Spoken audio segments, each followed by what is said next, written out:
démarre. Ça y est, c'est parti. Donc, merci à tous d'être présents. Donc, on va au cours de ce webinaire qu'on va co-animer à deux voix avec Camille. Sont présents avec nous aussi donc Elias Baza, le responsable du pôle R&D, dont je fais partie également, et Christine Delors, chargée de mission à la DAFPI, qui a travaillé aussi avec nous sur l'élaboration de ces modules. Bonjour à tous.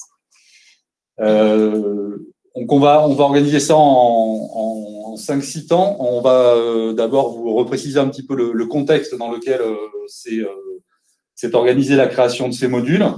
On va présenter ces modules en 2 temps, puisqu'on a souhaité aussi rapidement, ça reste une présentation, mais je vais vous présenter aussi un petit module qui a été mis à disposition par nos collègues d'une autre académie en TRE, parce qu'on sait que c'est un sujet qui intéresse beaucoup de monde. Donc voilà, rapidement, on fait une petite présentation. On évoquera ensuite avec vous la présentation des contenus donc de ces modules transverses que nous avons réalisés, les modalités d'accès, que ce soit pour les formateurs ou pour les stagiaires. Donc, on va vous expliquer un petit peu comment on pourra s'organiser ces modalités d'accès.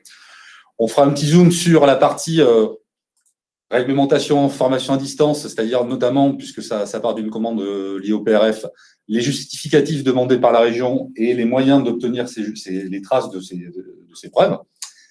Et puis enfin, on se laissera un petit temps d'échange pour répondre à vos questions. D'accord ? Merci. Donc, du coup, l'idée, c'est que vous puissiez garder vos questions ou les poser sur le chat au fur et à mesure de la présentation, et puis qu'à la fin, on puisse reprendre et y répondre. Voilà. Donc, William Bernard, qui nous a rejoint, est en charge de noter les questions que vous pourrez poser dans le chat et de penser à nous les faire remonter en fin de webinaire. Merci à lui. Tout à fait. Donc, peut-être pour commencer… l'idée, c'était donc de reprendre un peu le contexte dans lequel la cellule R&D a développé ses modules transverses. Donc, ça part au départ d'une commande de la région à partir du PRF, la deuxième campagne 2020, où la région demande à ce que chaque parcours intègre des contenus transverses pour sensibiliser les stagiaires donc sur 4 sujets: la connaissance du secteur professionnel et de l'environnement socio-économique, les savoir-être, l'acquisition de comportements adaptés à des situations de crise et la sensibilisation au développement durable, en lien avec Néoterra, le programme de la région. Donc, sur ces 4 thématiques, on a choisi de proposer des modules transverses sur 3 d'entre elles. Et on s'est dit, on va laisser la TRE dans chaque lot, à chaque univers professionnel. Mais ceci dit, sur la TRE, on a quand même un outil à vous présenter qui est celui développé par une autre académie. Donc, on couvre finalement les 4 thématiques auxquelles il est fait référence dans le cahier des charges de la région. Sur ces modules, la région n'exige pas forcément qu'ils soient traités sous forme de modules en FOAD. C'est un choix que nous, on a fait et qu'on propose. Et la façon dont vous allez les mobiliser est laissée, bien sûr, à votre libre choix, soit en FOAD, ça peut être aussi géré en auto-formation ou inclus différemment dans les parcours. Et vous avez aussi une liberté sur le module savoir-être en milieu professionnel qu'on a conçu en 3 fois 2 heures. Et là aussi, il y a une liberté quant à la nécessité de mobiliser les 3 fois 2 heures ou uniquement 2 heures ou 4 heures ou 6 heures. Donc voilà, il y a une souplesse dans la façon d'utiliser ces modules. Donc, nous, on va rentrer un peu plus dans le détail des contenus de ces modules. Bien, alors je vais lancer le partage d'écran pour vous faire cette présentation. C'est bon. Donc, tous ces modules dont on vous parle en préambule, bien sûr, on vous rappelle qu'ils sont donc disponibles sur la plateforme YGRETA, donc la plateforme de formation que nous utilisons, qui est donc un noyau logiciel Moodle, pour que certains connaissent. Donc, ce module TRE, en fait, il s'articule, c'est l'académie de Caen qui a mis à disposition du consortium YGRETA dont nous faisons partie, puisque un des enjeux du consortium, c'est la mutualisation de contenu. Donc, l'Académie de Caen a mis gracieusement à disposition des académies qui souhaitent l'utiliser, ce module. Donc, vous voyez qu'il est organisé autour de 8 thématiques qui sont celles que vous avez sous les yeux, hein, les thématiques classiques de la TRE, quoi, autour du CV, la lettre de motivation, les réseaux sociaux, enfin la recherche de stage, etc. Donc là, c'est quand même, alors, à la différence, c'est pour ça que je vous le présente en premier, de ce qu'on a pu organiser nous, ça va être un petit peu assez cadré, assez fléché en termes de durée. Là, vous avez 8 modules qui, au total, cumulent une durée de 19 heures. Mais on n'a pas le détail exact de la durée de chaque module. Donc, je vais me rapprocher de mes collègues de Caen pour avoir que vous sachiez si vous souhaitez engager les stagiaires sur l'une ou l'autre des thématiques, s'ils en ont pour 1 heure, 2 heures ou 3 heures à suivre l'ensemble des éléments, et essayer d'avoir des éléments un petit peu plus précis. Le principe étant que sur ces différentes thématiques, donc vous voyez que si on prend la thématique de la lettre de motivation, par exemple, je vais cliquer ici et on va avoir des outils qui ont été créés dans un autre outil logiciel. Donc, ici, donc on entre dans ces contenus. Donc, ce sont des contenus qui sont entièrement, enfin, il y a beaucoup d'audio et d'éléments, il y a des activités, en plus des ressources qui sont proposées, des ressources, des apports théoriques. Il y a des activités qui sont proposées aux stagiaires. Donc, ce qui est intéressant, par contre, c'est que vous avez quand même un menu latéral qui reprend tous les objectifs ou toutes les thématiques qui sont traitées à l'intérieur de cette grande thématique sur la lettre de motivation. Donc, si je reprends où je m'étais arrêté, donc vous allez voir en fait une série de scénettes qui sont généralement… Une lettre de motivation est efficace. Oula, pardon. Tout d'abord, la lettre n'est pas une répétition du CV. Votre CV, comme son nom l'indique, est un module générique de votre vécu et il est commun, quoique adaptable, à toutes vos recherches d'emploi. Je ne vais pas tout dérouler, mais le principe, donc, c'est qu'on va avoir une série… Quelques conseils pour terminer. Une bonne lettre de motivation doit être courte. Elle doit illustrer vos qualités et vos réalisations en complément de votre CV. Elle doit démontrer de votre intérêt pour l'entreprise et exprimer vos motivations et non l'histoire de votre vie. Donc voilà, c'était simplement pour que vous ayez un aperçu un peu concret de la façon dont ça se matérialise. L'idée étant que donc voilà, vous avez donc ces 8 thématiques qui sont approchées. Pour chaque thématique, donc, vous aurez de disponible le menu complet, je dirais, de ces étapes. Bienvenue dans qui ce sont volet présents d'information consacré à la recherche d'emploi. Pour passer à la page suivante, cliquez sur Suite. Sur le côté. Le principe sera le même que pour les modules que l'on va vous présenter ensuite. Nous, on peut vous mettre, dans un premier temps, l'idée c'est que vous puissiez nous contacter. Alors nous, c'est-à-dire ceux qui sont en charge d'administrer la plateforme R&D, c'est-à-dire le pôle R&D de la DevPIC. Donc, on vous rappelle… Elias va vous le mettre dans le chat s'il veut bien. L'adresse mail à laquelle vous pouvez nous contacter, rdavpic@ac-bordeaux.fr. Donc, n'hésitez pas. Donc, de la même manière que pour les modules transverses qu'on vous présente ensuite, ce module TRE, si vous dites, tiens, oui, ça peut être intéressant pour nous, vous nous contactez. Si vous n'avez pas encore de compte utilisateur sur la plateforme, nous vous en créerons un. Et ensuite, nous vous inscrirons à ce cours. Et pour la suite, les modalités seront les mêmes. On vous fera des copies de cette matrice originale, de manière à ce que vous puissiez inscrire ensuite les stagiaires dans vos dispositifs. Alors, encore une fois, on a fait un focus aujourd'hui par rapport à l'objet premier de la commande, qui était le PRF, mais bien entendu, ces projets sont mobilisables dans toutes les actions de formation que vous pouvez mener. Donc, n'hésitez pas à en parler à vos collègues. Et si vous souhaitez les mettre en œuvre dans d'autres actions de formation, il n'y a bien entendu aucune difficulté. C'est fait pour être utilisé le plus largement possible. Donc, ça nous semblait important quand même de vous dire que ceci existait et que donc, si vous souhaitez, on n'a pas le temps aujourd'hui de rentrer dans le détail, mais si vous souhaitez pouvoir accéder aux détails de toutes ces thématiques, vous pouvez nous contacter pour qu'on vous donne accès à l'ensemble de ces contenus. Donc, ça, c'est pour la partie TRE. Donc, ensuite, comme l'a dit Camille, on a créé 5 petits modules de 2 heures chacun, d'une durée estimée de 2 heures chacun. Donc, les modules 1, 2, 3 portent sur les notions de savoir-être. Le module 4 porte sur la notion de développement durable, c'est la thématique de développement durable. Et le module 5 sur l'acquisition des comportements adaptés en situation de crise. Donc, pour faire face à la commande dans le contexte que nous connaissons aujourd'hui. Donc là aussi, on va faire un court débriefing. Tout n'est pas encore complètement finalisé. On a un petit travail encore de mise en forme en intégrant un peu plus d'éléments graphiques, d'éléments sur la durée estimée de chaque partie. C'est des éléments qu'on a calibrés, mais qu'on n'a pas encore intégrés. On est dans les finitions, hein, c'est toujours le plus long. Les finitions, c'est comme quand on rénove sa maison. Donc, sur les savoir-être, vous voyez qu'on a différentes approches. Donc, les définitions. Alors, on a essayé d'intégrer le plus possible d'éléments un petit peu, dire interactifs, entre guillemets. En tout cas, le plus digitalisé possible. Donc, beaucoup de vidéos.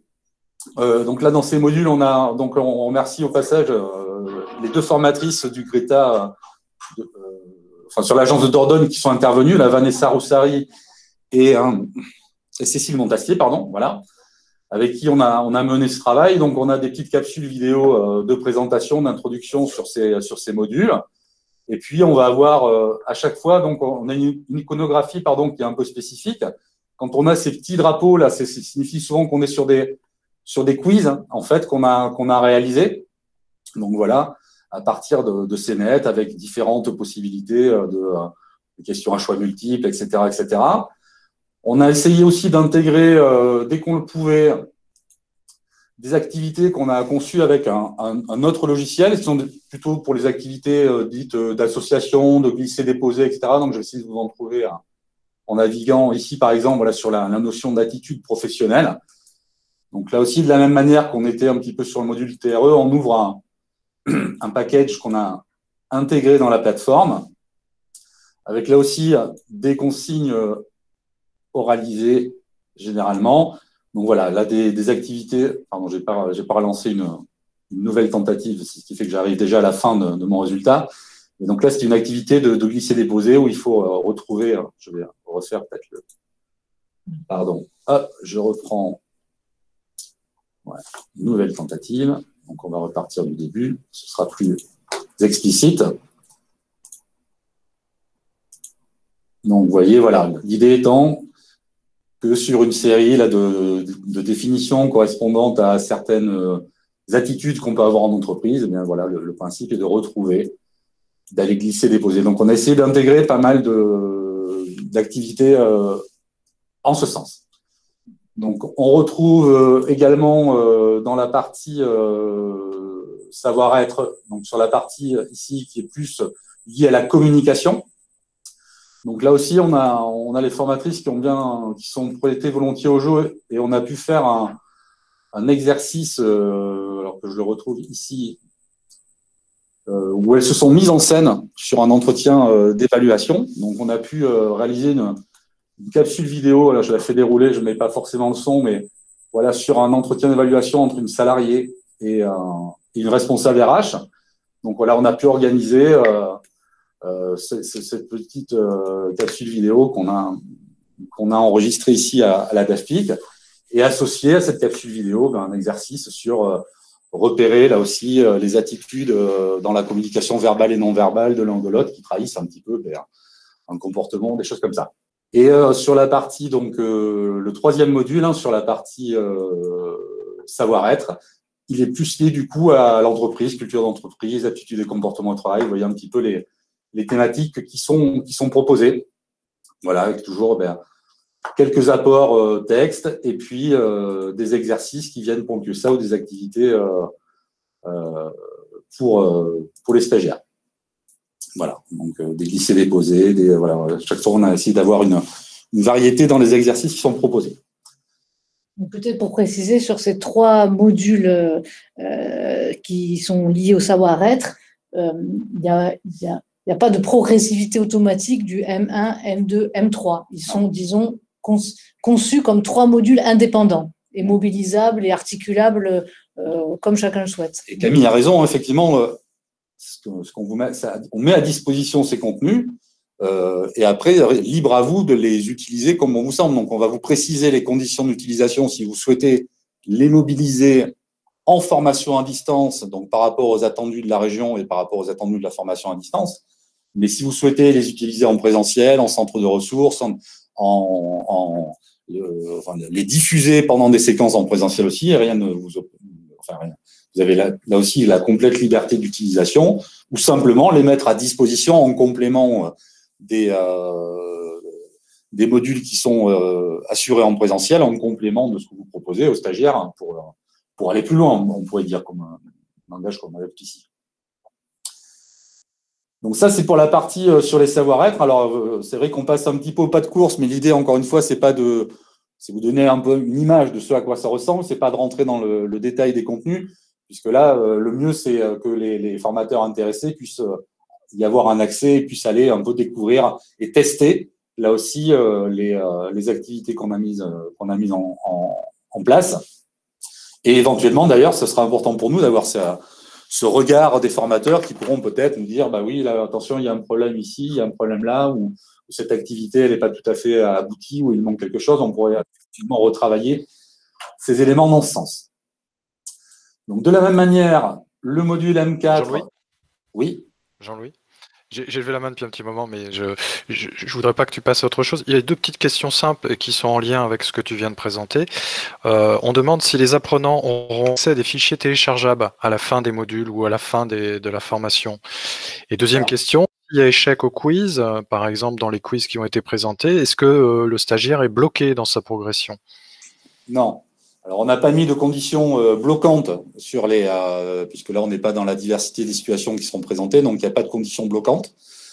Par contre, oui, il y a des fiches de synthèse qui sont proposées régulièrement. Alors, vous voyez ici, là, on a mis une rubrique « Je retiens ». Et donc là, on a une fiche de synthèse qui est directement, vous voyez ici à côté, imprimable et téléchargeable. Donc, effectivement, on aura ce type d'éléments qui sont présents dans dans les 5 modules et non pas de conditions bloquantes dans aucun des modules et aucune des activités. Donc, ici, la partie sur le développement durable. Donc, vous voyez les thématiques qui ont été abordées, la définition, l'histoire et le projet régional Néoterra, hein, puisque ça fait partie des éléments incontournables à citer dans le cahier des charges proposé par la région, hein, puisque c'est le projet porté par la région. Donc là aussi, on a intégré aussi, je ne sais pas si je l'ai dit tout à l'heure, il y a pas mal de diaporamas commentés. Voilà, le son est coupé, c'est parfait. Mais vous voyez qu'on a des vidéos sur des supports qui sont des diaporamas et sur lesquels il y a un commentaire audio, donc ça permet d'avoir et du visuel et de l'audio pour les stagiaires et pas avoir simplement un PowerPoint nu à faire défiler. Voilà, là on a les 11 engagements du projet Néoterra. Et donc, un dernier petit focus sur pardon, je reviens sur l'accueil, le M5. Donc, l'acquisition des comportements adaptés à des situations de crise. Donc, l'identification des différents types de crises. Hein, vous voyez ici, donc les crises sanitaires, catastrophes naturelles, etc., etc. Une étape sur la notion d'acte terroriste, les risques professionnels et les comportements adaptés. Donc, les gestes… les équipements de protection individuelle, les missions de premier secours, il y a pas mal d'éléments qui ont été travaillés et apportés là-dessus. Donc voilà pour une rapide présentation des contenus. Est-ce qu'il y a d'autres questions? Pas de questions pour l'instant? Donc encore une fois, hein, c'est fait au pas de charge, hein, mais l'idée, voilà, c'est de simplement vous donner un aperçu et après, vous revenez vers nous et vous nous demandez, c'est ce qu'on va voir maintenant dans le prochain point, un accès pour aller regarder ça en détail ou pour que les formateurs de votre dispositif puissent avoir accès à ces contenus en détail. Alors, ensuite, concernant les modalités d'accès, donc là, je vais peut-être pour l'instant. Donc, je disais qu'il y a 2 temps un petit peu hein, dans la mise à disposition. Donc, ce premier temps-là, dès l'issue de ce webinaire, donc vous pouvez nous demander… Donc, en nous sollicitant auprès du pôle R&D, donc à l'adresse rdafpic@ac-bordeaux.fr, et on vous créera un accès pour les personnes en les inscrivant à ces modules de démo, on va dire, pour qu'ils puissent les consulter comme un étudiant et appréhender les contenus qui sont proposés. Le deuxième temps, ce serait pour les stagiaires. Donc, à ce moment-là, donc tous ces modules, on va dire, on a nos modules origines. Et lorsque vous souhaiterez mettre à disposition ces modules auprès des stagiaires, donc là aussi, vous nous sollicitez et nous créerons des copies de ces modules. Exemple, la copie pour le lot PRF numéro tant de l'agence de Dordogne ou de l'agence de Lot-et-Garonne. L'idée étant que, là aussi, pour faire le lien avec le point suivant sur la traçabilité et la justification des actions, il sera plus pratique et plus simple de multiplier les copies des modules et d'inscrire un même groupe d'apprenants sur un seul module, plutôt qu'avoir dans un module plusieurs groupes d'apprenants différents en termes de traçabilité et d'archivage pour vous des traces, ce serait plus compliqué. Donc, à chaque fois que vous aurez un groupe d'apprenants pour lequel vous souhaitez mettre à disposition ces modules, il faudra nous solliciter parce que vous n'aurez pas la main pour créer des copies, mais on fera une copie, on inscrit les stagiaires sur la plateforme et ensuite vous avez la main pour tout ce qui sera organisation de la mise à disposition des stagiaires et suivi pédagogique et administratif. Tout cela sera accompagné de tutoriels vidéo. C'est-à-dire que lorsqu'on vous enverra les accès, nous vous adresserons aussi une série de tutoriels vidéo qui vous présenteront comment les stagiaires accèdent au module, vous, en tant que formateur ou en tant que d'autres dispositifs, comment vous inscrivez les stagiaires sur les modules, puisqu'on créera un compte utilisateur sur la plateforme. Mais ensuite, vous pouvez faire le choix aussi de n'inscrire un stagiaire que sur la partie savoir-être, ou un autre sur les 5 modules, ou un que sur le développement durable. Voilà, vous pourrez personnaliser, disons, en fonction aussi des options que vous avez. Donc là, on vous laissera la main pour faire ça. Donc, on vous donnera tous ces tutoriels, enfin, on fera ces quelques tutoriels vidéo pour que vous soyez autonome dans cette gestion. Et donc, je ne sais pas si parmi nous, il y a aussi, parce que ça va concerner les formateurs, mais ça va concerner également aussi le rôle des assistantes et assistants qui vont eux aussi avoir à gérer l'historique des traces de production. Donc, sur la partie traçabilité, la région donc a donné un petit peu les éléments qu'elle souhaite voir remonter. Donc là, je laisse la parole à Camille pour vous les présenter et je vais afficher les 2 documents quand tu me donneras le feu vert pour les présenter. Mais effectivement, sur la traçabilité et la gestion des émargements sur ces modules transverses, donc la région nous demande 2 types de documents. Donc le premier, c'est une déclaration en début de session. Donc une déclaration pour l'ensemble de la session. C'est ça, pour une session, où on déclare le prévisionnel en termes d'heures FOAD. Donc, voilà, ça c'est un seul document pour l'ensemble de la session et des stagiaires. Le prévisionnel en FOAD. Deuxième document qu'il va falloir, on retrouve, on le fait défiler, c'est vrai, effectivement, on retrouve tous les éléments qui permettent surtout d'identifier la session. Donc, cette déclaration, elle est à faire remonter en début de session aux GIP, aux assistantes qui sont en charge de la gestion du lot concerné. Premier document. Le deuxième document, là, c'est l'attestation individuelle d'assiduité. C'est-à-dire qu'une fois qu'on a déclaré ce qu'il était prévu de faire en FOAD, il faut vérifier que ces modules ont bien été suivis. Donc, cette déclaration, elle se fait mensuellement, puisque les émargements sont remontés mensuellement. Et donc, on identifie l'organisme, le stagiaire, la session. Et tu peux descendre un petit peu, Jean-Louis. Voilà, on identifie donc le stagiaire, puisque la session, le mois qui est concerné, puisque c'est une remontée mensuelle, et on note l'assiduité. Le nombre des commentaires sur l'assiduité. Cette attestation individuelle, elle est signée aussi par le stagiaire. Donc, c'est une sorte d'émargement global de l'assiduité FOAD mensuelle. Donc ça, remonter aussi mensuellement auprès du VIP aux assistantes en charge du suivi du lot. Ce sont donc les 2 seuls documents nécessaires pour attester de la réalisation de la FOAD.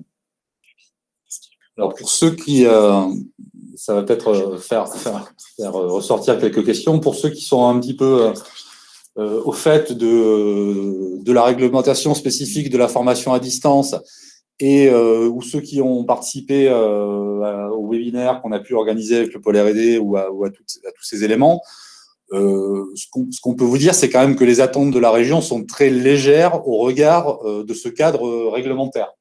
Puisque là, en fait, ce qu'ils demandent, c'est uniquement une remontée d'assiduité à un volume d'heures d'estimé, enfin des temps de connexion finalement, c'était un petit peu ce qu'ils nous demandaient, sans forcément d'avoir de traces de la production, comme c'est attesté par la réglementation de la formation à distance, hein, qui stipule que ce qui fait foi de l'assiduité d'un stagiaire dans la réalisation de son parcours de formation à distance, c'est la trace de toutes les productions que va pouvoir conserver l'organisme de formation réalisées par le stagiaire, les productions réalisées par le stagiaire. Alors ça, dans la plateforme Migreta, on les a. Là, la région ne les demande pas, en tout cas, a priori. Ce qu'ils demandent, c'est une remontée d'heures et un émargement commun entre l'OF et le stagiaire sur le fait qu'il a bien réalisé le nombre d'heures indiquées sur son attestation individuelle.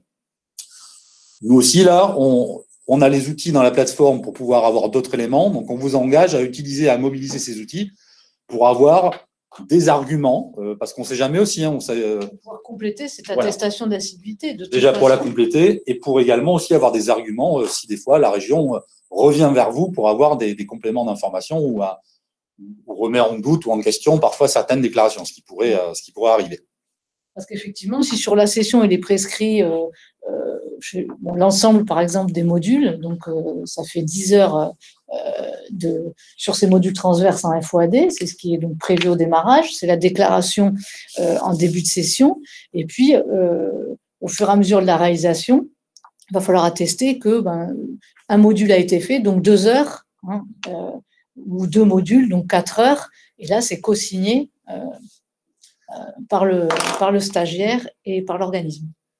Alors pour les éléments que nous allons présenter là, bien sûr, vous aurez également tous les tutoriels nécessaires. Je reviens sur la plateforme Migreta. Avant d'y aller, William va intervenir pour 2 interventions dans le chat. Oui, il y a effectivement une question de Katia qui demande si effectivement les stagiaires doivent signer un document. Ce document sera donc signé a posteriori, une fois que la formation sera suivie. Ça suppose donc que les assistantes administratives ou la personne qui sera en charge de recueillir ces informations envoie une fois que la formation est réalisée. Je pense que derrière ça, il y a la question du cheminement, c'est-à-dire quand est-ce qu'on envoie, qui s'en charge, quel est le chemin de cette attestation individuelle d'assiduité. Alors, je ne sais pas si on peut donner une réponse à ça, parce que je pense que ça va dépendre des organisations des agences, mais on peut peut-être donner un début de réponse, non ? Mais tout dépend à quel moment dans le parcours de formation interviennent ces temps de formation à distance. Ce qui est sûr qu'il y a une vigilance particulière au cas où on prévoirait de faire cette formation à distance en toute fin de session et où les stagiaires ne reviendraient pas. Là, il y aurait quelque chose à anticiper et il faudrait quand même prévoir à un moment un retour pour signer les émargements. C'est ce que précise Katia. C'est ça. C'est le risque de non-retour effectivement qui est pointé. Bon, si c'est effectivement, comme dans certains lots actuels, inséré au milieu de formation en présentiel, le risque de non-retour est limité. Mais si par contre, effectivement, c'est suivi à l'issue de la formation en présentiel et qu'on n'a pas l'occasion de revoir à aucun moment les stagiaires, là, effectivement, il y a peut-être un risque de non-récupération de ces données, mais là, ça veut dire qu'il faut identifier une procédure qui évite ça. Et effectivement, si tout était repoussé en fin de session, il faudrait avoir convenu avec les stagiaires qu'ils puissent signer et retourner ce document par voie dématérialisée, si jamais ils ne reviennent pas sur place. Ou s'il y a un risque, peut-être essayer d'intégrer ces 2 heures, puisque avant la fin du parcours, hein, effectivement, pour limiter cet écueil du fait que le document puisse ne pas revenir signé. Hein. Après, ça, c'est un petit peu à vous en interne dans la planification de chaque action, à essayer de prévoir le temps qui sera le plus adapté à la mise à disposition et à la réalisation de ces heures, si vous les mettez effectivement en formation à distance. Je ne sais pas si on a répondu à la question de Katia. En tout cas, il y a une autre question de Nicolas qui nous demande si c'est en asynchrone ou en synchrone, ces formations. Je serais tenté de dire qu'elles sont en asynchrone, ces formations. C'est vous qui les proposez, mais elles ne s'offrent. Pardon ? Excusez-moi, on a eu une coupure. Donc, ces formations sont en asynchrone, hein, pour répondre à la question de Nicolas. Dans les activités qu'ils ont proposées, il n'y a pas d'activité collective synchrone, pas de classe virtuelle, pas d'éléments comme ça. On est vraiment que sur des modules de type e-learning. Après, encore une fois, libre à vous de les organiser en synchrone si vous le souhaitez. Rien ne vous empêche de réunir 15 apprenants dans une même salle pour qu'ils suivent les 2 heures au même moment, au même endroit. Là, c'est ce qu'on disait tout à l'heure. Nous, on a mis ça sur un principe, voilà, d'asynchrone et sur des activités qui peuvent être réalisées de manière autonome en individuel. Après, libre à vous d'organiser ces apprentissages comme vous le souhaitez.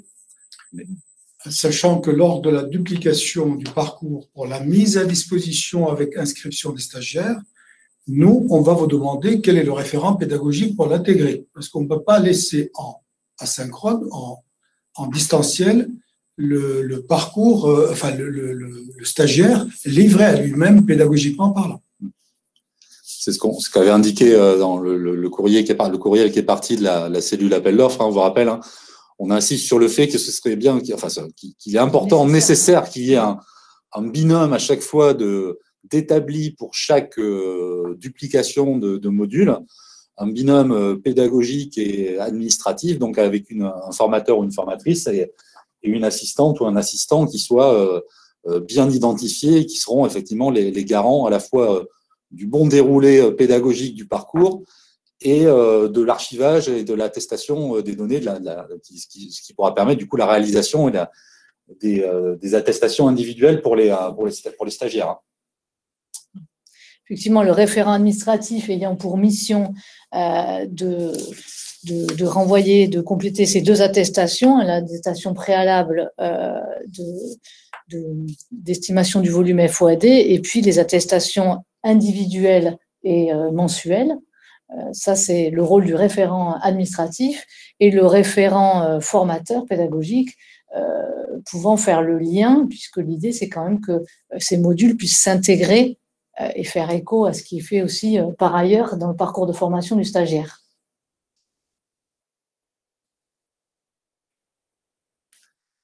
Alors, je reprends du coup pour refaire le fil de l'eau. William va prendre la parole. Il y a encore des Oui, juste une question. Sur l'asynchrone, effectivement, certains s'inquiètent du fait qu'on puisse vérifier ou pas que le stagiaire ait suivi l'intégralité du module.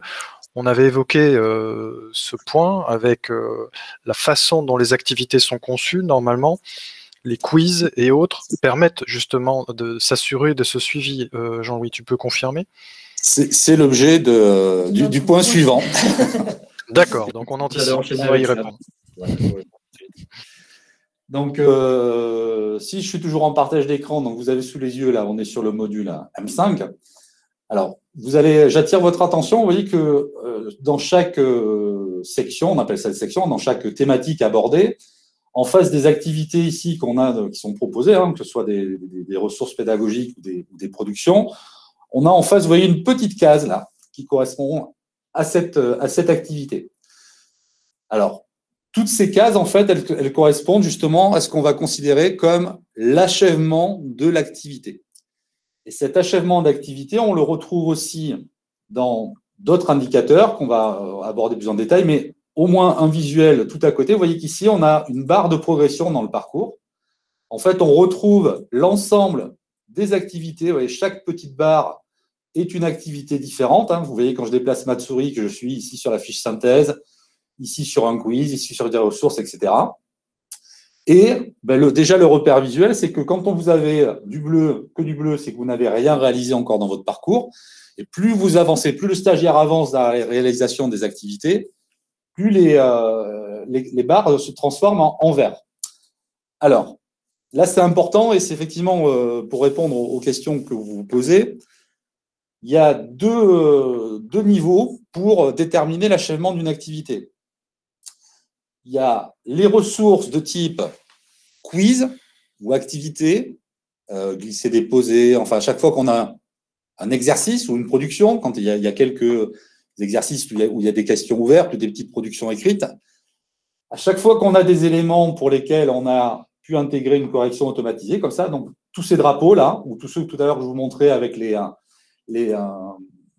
petits éléments que j'en retrouve un, l'activité dite SCORM. Où est-ce que je les ai mises? Ici, voilà, cette petite écran avec la flèche là. Toutes ces activités, en fait, dès que le stagiaire l'a terminé, l'achèvement d'activité est paramétré automatiquement. Donc là, il suffit que le stagiaire ait répondu au quiz, qu'il ait réalisé l'activité pour que toutes les coches passent au vert pour ces activités. Par contre, pour tout ce qui est ressources, ici, là, par exemple, je vois la page « Identifier les risques professionnels ». Il y a une vidéo à regarder. On a fait le choix de ne pas considérer que ce n'est pas parce qu'on a ouvert la page que l'activité est réalisée. Parce qu'on dit c'est un peu simple. Donc, on a fait le choix de laisser l'apprenant, donc ça fait partie aussi des tutos qu'on va vous donner, ça fera partie du rôle du référent pédagogique, que de rappeler au stagiaire, quand il a bien regardé sa vidéo, il peut la regarder une fois, 2 fois, 10 fois, mais quand il a réalisé l'activité, c'est lui qui vient cocher cette case. Il dit, là, j'ai réalisé mon activité. Et au fur et à mesure, donc ça viendra alimenter le compteur qui est dans sa barre de progression.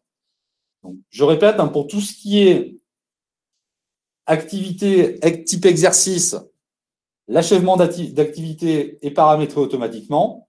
Pour ce qui est ressources théoriques, on va dire, les vidéos à consulter, les fiches synthèse à lire, là, il faut venir cocher l'activité. D'accord? Alors ça, c'est important. Pourquoi? Parce que ce module-là sur les crises, il dure 2 heures. On va voir après comment on va récupérer la trace de toutes ces activités, de la réalisation de ces activités. Mais si le stagiaire a effectivement réalisé l'ensemble des activités, on va retrouver toutes les cases où il y a les exercices qui sont cochés. On a la trace de l'achèvement de l'activité. Mais s'il n'a pas coché toutes les cases qui correspondent aux ressources à consulter, ici, on n'aura pas cette trace. Et donc là, c'est là où on peut avoir un delta entre ce que vous déclarez et ce qu'on trace dans la plateforme. C'est-à-dire que vous allez déclarer que le stagiaire en question, il a réalisé les 2 heures, vous allez faire l'attestation d'assiduité indiquant qu'il a réalisé les 2 heures. Mais pour ça, il faut vraiment qu'il ait coché toutes les cases qui sont à sa main, à lui, toutes celles qui ne sont pas paramétrées automatiquement. Est-ce que ça, c'est clair, ce que je viens d'exprimer, ou est-ce qu'il y a des interrogations par rapport à ça? Dans le chat, il n'y a rien en tout cas. Ça semble limpide, Jean-Louis. Bon, tant mieux.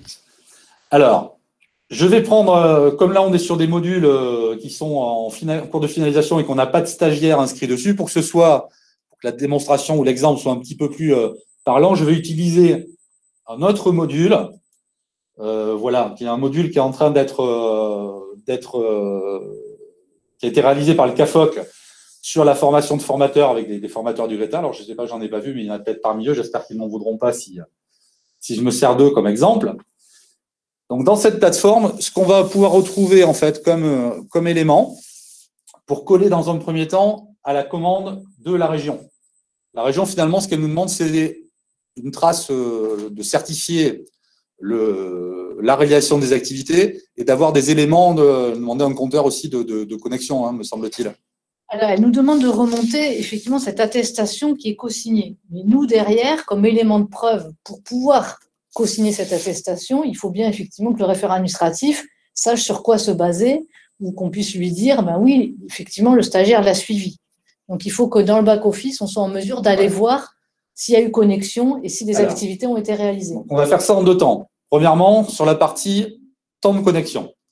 Donc là, on va passer par un autre outil. Je vous rappelle que vous aurez les tutoriels nécessaires. Je vais aller dans ce qu'on appelle le tableau de bord du formateur. Je vais l'ouvrir dans un autre onglet. Donc là, en tant que j'ai un statut de formateur dans la plateforme, j'ai accès à un certain nombre d'éléments. Ici, j'ai un onglet qui correspond à tous les… Donc dans le vocabulaire de la plateforme, ça s'appelle des cours, là, en fait, tous ces modules ou tous ces vignettes. Je vais ici chercher… alors, j'avais déjà fait la recherche, donc il apparaît directement, mais je cherche le cours en question. Donc là, je suis sur un cours, un module qui s'appelle « Animer un groupe ». Le temps que ça s'affiche.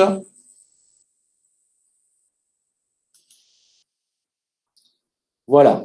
En dessous, vous voyez que j'ai une première synthèse statistique globale, où on a le temps passé total de tous les apprenants, le nombre de visites, etc., etc. Et on a aussi un premier indicateur qui est le temps moyen passé par un apprenant. Alors pour moi, il est intéressant en tant que concepteur, puisque là, on a un temps moyen passé de 3h50 pour un module qui avait une durée estimée de 4h30. Donc on se dit, on est à peu près dans les clous quand même, dans l'estimation qu'on a eu du temps, parce qu'on sait toujours qu'il y a des stagiaires qui passent plus, d'autres moins. Et donc c'est un repère intéressant pour nous. Et ici, on voit aussi que j'ai un bouton avec les apprenants. Donc, je clique, va s'afficher la liste des apprenants de ce module. Vous voyez. Et ici, je vais retrouver apprenant par apprenant. Alors, le taux de réussite, alors c'est la réussite à certaines activités. J'ai perdu mon menu déroulant. Voici, pardon. Hop. Et on voit le temps passé par chaque stagiaire. Vous voyez, ici, on a une colonne temps passé. Eh bien, on sait que chacun de ces stagiaires a passé, lui 5h30, lui 1h23, lui 3h59, le nombre de visites, etc., le nombre d'activités terminées et ressources consultées. Donc là, vous voyez, on a tous ces indicateurs. Donc, à partir de là, on peut faire directement un export sur un fichier Excel. Donc, vous pouvez, on va faire la manip en direct, J'aurais dû faire dans un autre onglet. Ça y est, pardon. Donc, vous voyez, le fichier s'est téléchargé et vous allez pouvoir retrouver. Pardon, il est sur mon autre écran. Je viens vous l'amener. Voilà, je retrouve le fichier Excel avec les mêmes données. Et à partir de là, à vous de les organiser, les mettre en forme, faire des exports PDF si vous le souhaitez. Là, on vous laisse la main là-dessus. Mais depuis la plateforme, on peut récupérer tous ces indicateurs de temps, de nombre de visites et d'activités réalisées par rapport au nombre d'activités totales du module. Donc ça, c'est un premier niveau de traçabilité. Oui. Activité terminée, Jean-Louis, ça veut dire que si une activité qui demandait un glisser-déposer a été faite, automatiquement, elle sera comptabilisée en activité terminée. Oui. Et si la ressource qui a été consultée a été cochée, elle sera comptée en activité terminée. Oui. Donc là, par exemple, on a un delta. Vous voyez, là, cette personne ici, on a… non, pas celle-ci, c'est pas la plus pendante, mais on peut avoir, pardon, il faut faire attention, effectivement, que donc 31, c'est le nombre total, là. J'essaie de trouver quelqu'un qui avait passé beaucoup de temps. Et ici, par exemple, c'est un petit delta, mais cette personne a passé à 6h50. On voit qu'il y a 4 activités qui n'ont pas été terminées. Donc, elle, ça veut dire qu'il y a 4 activités qui n'ont pas été cochées. Ça pourrait signifier, vous aussi, pour chaque activité, vous aurez la durée estimée nécessaire à chaque activité qu'on a pensé dans le cumul des 2 heures. Donc, si là, on a 4 activités qui durent 10 minutes, qui n'ont pas été cochées par le stagiaire, ça veut dire que là, en théorie, vous n'êtes pas en mesure de justifier de 40 minutes de formation. C'est pour ça que c'est important que les stagiaires, pour toutes les activités non automatisées, ils puissent venir cocher effectivement qu'ils ont bien réalisé pour qu'on ait les 100% des activités cochées ici. Parce que si effectivement, il y a un contrôle et qu'on vous dit, voilà, vous nous avez mis 2 heures pour telle personne, qu'est-ce qu'il a réalisé? On pourra avoir un indicateur de temps qui correspond à ces 2 heures. Mais si en face, on n'a que 5% des activités qui ont été cochées, on risque d'avoir un delta qui peut poser problème. C'est pour ça que cette notion d'achèvement d'activité, elle est très importante dans le suivi que vous aurez à jouer en tant que formateur. Et attention, ici, on ne parle uniquement de la formation si elle est en distanciel pur. Autrement dit, si certaines des activités ont été réalisées en présentiel, il va falloir, bien sûr, l'apprenant peut le cocher, mais enfin, ce temps-là doit être, s'il y a d'autres activités qui ont été réalisées en présentiel, il va falloir additionner le tout pour en attester. Ça, c'est pour le niveau suivi temps. Et ensuite, pour le niveau suivi pédagogique de la progression du stagiaire dans le module, alors on a plusieurs éléments. Donc tout à l'heure, je vous parlais de cette barre de progression. Donc vous voyez que je ne suis pas un bon stagiaire puisque j'ai coché que deux cases, mais en dessous, j'ai le bouton vue d'ensemble. Donc ici, en cliquant, je peux avoir directement voilà, un petit tableau synthétique qui me montre, alors c'est très visuel du coup avec ces cases vertes et bleues, ce qui a été réalisé par les uns et les autres. Donc à la fois les activités qui ont été automatiquement achevées parce que c'était des exercices, et celles qui ont été cochées. Donc voilà, l'objectif, ce sera d'avoir des stagiaires qui soient à 100% du module, puisque c'est comme ça que vous attestez qu'effectivement, ils ont réalisé 100% des activités, donc la totalité des 2 heures. C'est plus cet indicateur-là qui est important au sens de la réglementation. Donc, on le retrouve donc d'une part par cette barre de progression. Je répète, vous aurez les tutos pour naviguer dans cet outil. On retrouve ici le même tableau mis un petit peu en forme différemment sur l'achèvement d'activité. Donc là, c'est vrai, on retrouve là toutes les activités. Donc là, vous pouvez identifier aussi celles qui sont des quiz vous vous familiariserez assez rapidement avec les petites icônes, les quiz qui sont avec ces drapeaux. Donc là, on voit tout ce qui est réalisé ou pas.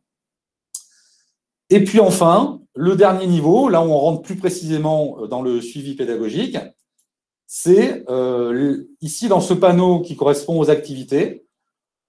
Si je veux voir les résultats des tests, donc ici, je retrouve l'ensemble des quiz tests qui étaient prévus dans ce module. Le premier test qui s'appelle activité Méli-Mélo, je vois en bout de ligne, il y a eu 25 tentatives par des stagiaires. Donc là aussi, si la question se pose, les stagiaires ont la liberté de réaliser autant de fois qu'ils le souhaitent les activités. C'est pas parce qu'ils ont réalisé un quiz, bon, on a achevé l'activité.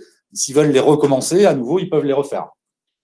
Et donc, quand je clique sur ce bouton, je vais retrouver un tableau, ici en dessous, avec l'ensemble des tentatives. Donc ici, je retrouve la date à laquelle a été réalisée et terminée l'activité. Donc, vous voyez là, cette activité a été terminée le 24 février à 10h34. Et je peux, en cliquant sur relecture, j'ai accès. Voilà, là, c'était une activité, il fallait remettre dans l'ordre les différentes séquences dans l'organisation du lancement d'une formation. Voilà, la personne les a remis en note. Si je vais chercher un autre exemple, là, elle avait tout juste. Je regarde. Ici, c'est tout juste aussi. Il faut que j'en trouve un ici.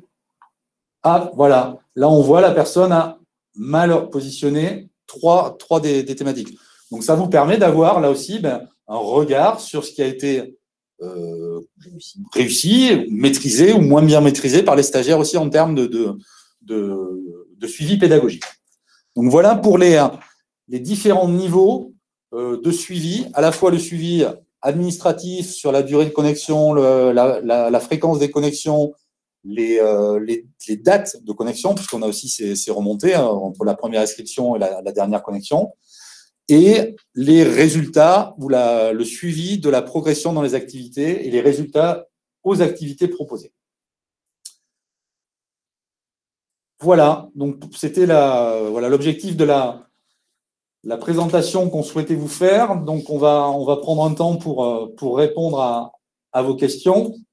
Merci.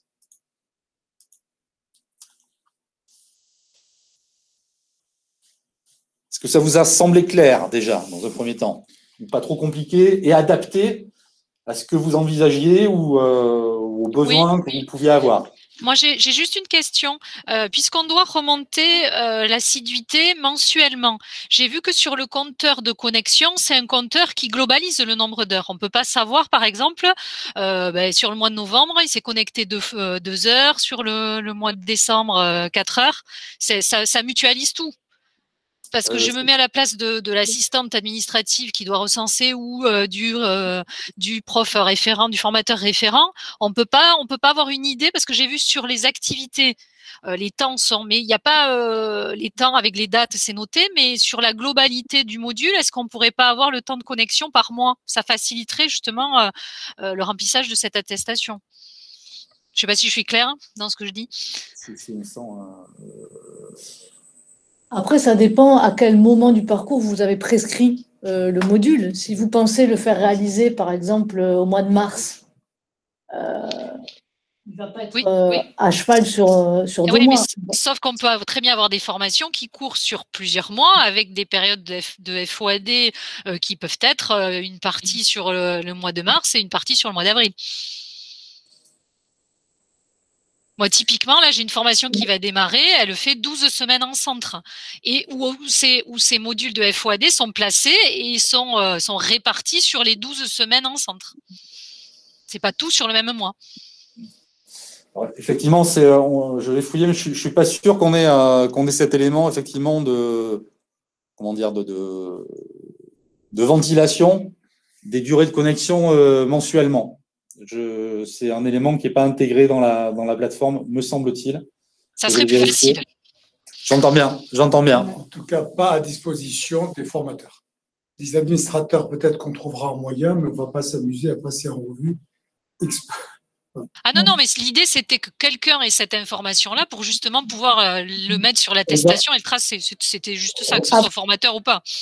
Après, qu'est-ce qui nous empêche de faire remonter l'idée d'avoir une remontée mensuelle, c'était parce qu'on a un suivi des émargements qui est mensuel. Donc, ça nous permet d'alimenter au fur et à mesure et de transmettre à la région. Mais sinon, qu'est-ce qui nous empêche de comptabiliser en fin de parcours les temps d'heures on le fait remonter sur le dernier mois, en fait. Ok, d'accord, parce que je pensais qu'en fait, les attestations mensuelles, on devait noter les heures de connexion, enfin, de participation à ces modules par mois. Mais effectivement, si c'est juste des signatures pour dire qu'ils ont participé à la FOAD et qu'à la fin, on centralise tout, ça va. Oui, parce que l'attestation, la déclaration mensuelle, c'est une simple déclaration.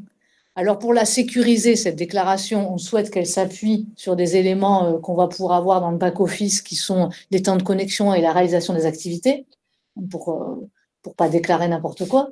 Mais en fait, c'est une simple déclaration qui est co-signée. OK. La déclaration mensuelle, elle est importante pour la rémunération des stagiaires. On est tenu quand même de savoir ce qu'ils font tous les mois. Après, si on fait une exploitation Excel tous les mois, le delta de chaque mois nous donne le nombre d'heures qui sont passées sur les modules. Oui, tout à fait, mais ça fait du travail en plus. Il faut calculer. L'assistante, si vous avez 15 formations, voilà, c'était juste pour faciliter le travail. Après, on trouvera toujours une solution. Elle est justifiée, hein. C'est l'informaticien qui aurait pu mettre ça en plus. Ça ne coûte pas grand-chose. Hein, c'est vrai que la difficulté, ce qu'on ne vous a pas précisé, c'est que même si nous, on a un statut d'administrateur de la plateforme, comme c'est une plateforme nationale, on n'a pas la main, on n'a que la main partiellement sur la console d'administration. Et donc, ce type d'amélioration ou de demande de petits plugins qu'on pourrait ajouter pour améliorer, correspondre à vos demandes, à vos besoins, on ne peut pas le faire directement. Donc, mais on se note ça pour effectivement essayer de voir si on peut, au sein du consortium, améliorer la console d'admin pour qu'on ait ce type de remontée.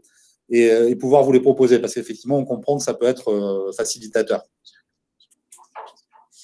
Vous pouvez aussi, excusez-moi, donc c'est Madame Delors, chargée de mission, quand vous inscrivez vos stagiaires sur le parcours de formation, vous ouvrez, c'est vous qui donnez accès aux stagiaires. Donc, vous savez quand vous ouvrez parcours et quand vous le fermez. Si, par exemple, vous donnez accès aux stagiaires, je dis une bêtise, sur 4 mois, sur le temps total de connexion sur ces 4 mois, au pire, vous divisez par 4, ça fait un temps moyen. Alors, certes, c'est qu'une estimation, mais ça vous permet d'avoir des données factuelles, mensuelles.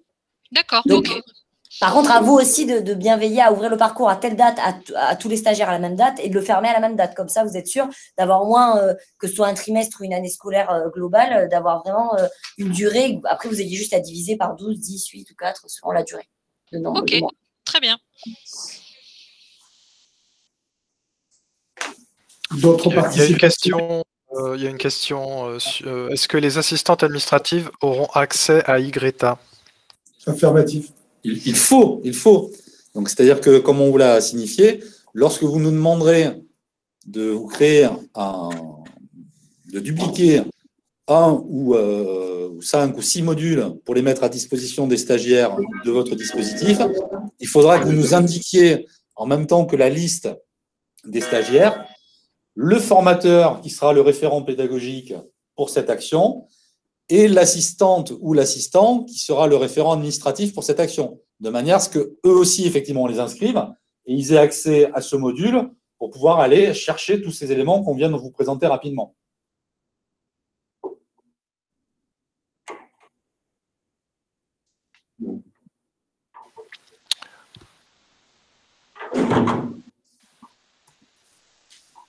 Une intervention. Vas-y, N'hésitez pas, n'hésitez pas. Oui, dans le chat, Jean-Frédéric demande si le parcours est déjà créé dans YGRETA. Je crois qu'on peut répondre oui. Oui. Katia sur effectivement l'outil lui-même qu'elle trouve effectivement très intéressant, mais qui semble plus adapté pour des parcours au long cours. Qu'est-ce que vous en pensez? Je ne pense pas. On peut l'utiliser pour des parcours de courte durée, non? Comme on a dit, ils sont mobilisables un peu à la carte. Donc, ce n'est pas un package de 10 heures. Les modules fonctionnent par unité de 2 heures. Donc, le cahier des charges de la région impose de sensibiliser les stagiaires sur toutes ces thématiques-là. Donc, soit c'est fait à travers le parcours en présentiel classiquement, on va dire, soit on mobilise ces modules et on peut en mobiliser 1, 2 ou 3. Le module savoir-être, on peut le mobiliser sur 2 heures, sur 4 heures ou sur 6 heures. Donc, c'est vrai que ça permet aussi de s'adapter à la durée des parcours. Pierre-Jean demande si on peut cocher la case à la place des stagiaires. Alors, Pierre-Jean, voyons. Excusez-moi. Non, on dit non. Non. C'est vraiment impossible, mais on doit pouvoir y arriver si on s'applique. Oui, on peut y arriver, mais non. Non, mais après, si effectivement, on plaisante, mais pour mettre de toute façon, à partir du moment où l'attestation, elle est signée par l'OF et par le stagiaire. Si vous déclarez qu'il a fait 10 heures, qu'il l'a contresigné, si on s'aperçoit à un moment qu'il a oublié de cocher toutes les cases, on pourra certainement faire en sorte que ce soit plus raccord avec la déclaration. À partir du moment où déjà il y a la signature qui correspond aux deux, voilà. Si vraiment vous êtes obligé, on peut maintenant. Mais par contre, le coût du clic par case non cochée est relativement élevé. Je ne sais plus combien c'est. Normalement, c'était 32,50 € la dernière. Bon, Nicolas, on fera un prix quand même. Il y a d'autres questions. Alors effectivement, je vous fais grâce de la suite de Jean sur les signatures. Il y a effectivement des... Alors, comment dire, cette visioconférence, je vais y arriver, est enregistrée pour répondre à Daniel. Donc effectivement, il y aura possibilité de la revoir et de donner le lien à des personnes qui n'ont pas pu assister et qui pourront donc avoir tous les éléments. Je pense également que la cellule R&D va le dire, mais ils sont à disposition de tous ceux qui souhaitent plus de détails sur des points particuliers, n'est-ce pas? Affirmatif. Oui. Pour répondre à deux questions, à celle-ci, à deux questions en même temps, puisque voilà, on a ouvert le chat de ce côté ici aussi, pardon. Dans le prolongement de ce webinaire, donc on vous adressera un mail, une publication officielle, donc on va essayer de la faire diffuser le plus largement possible, aussi en relais avec la direction du CRETA CFA pour que ça puisse irriguer le plus de monde et toucher le plus de personnel possible.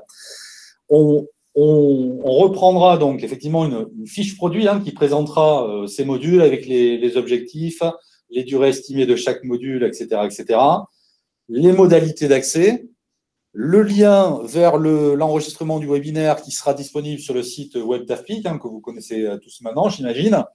Donc voilà, vous aurez donc dans le prolongement de ce webinaire, d'ici la fin de semaine, un courriel complet avec toutes ces informations et tous ces éléments.